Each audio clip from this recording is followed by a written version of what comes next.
Along a different line, but on the same thing, we use, as human beings, we use about 10% of our brains. And how does that fit in with us being in alignment or not being in alignment, being fully expressed as who we are, that sort of thing? Well, who told you that? In other words, how are they measuring such a thing? Are they serious? They don't know what part of your brain's doing what part of what. In other words, they're just guessing at most of it. And rather than thinking about only utilizing 10% of your brain, you see, we would explain it to you that because as they are attaching vibrational reading equipment to you, that's how they're coming to those conclusions. They're not factoring in the vortex part of you. And unless you are in alignment, if they were to put equipment on Esther when she's receiving Abraham, they would be amazed at the percentage of her brain that is being activated through this high energy frequency transmission. In other words, do you realize what's going on? And if they were to put the equipment on you as you're listening, as you found resonance with it, the same thing would be true of all of you. Right. And so what that measurement really is about is alignment or not. And so we're not really out of agreement with what many of them are saying, because most people are walking around not very much tuned into who they are. You know that when you think about the highs that you've had today.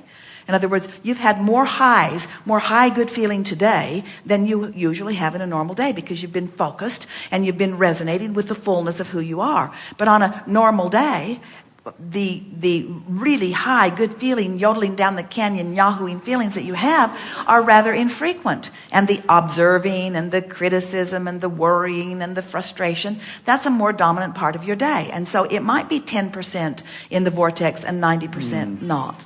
There may be a very much accurate correlation within that, but we would not assign it to the brain capacity or the brain function. We would assign it to the focus capacity and the focus function. And it is our promise to you that when you take it out of the conversation of thought and put it into the conversation of emotion, it's like sneaking in the back door in all of this. Even though thought comes first and emotion follows, it's always that way. In other words, you focus and the emotion follows.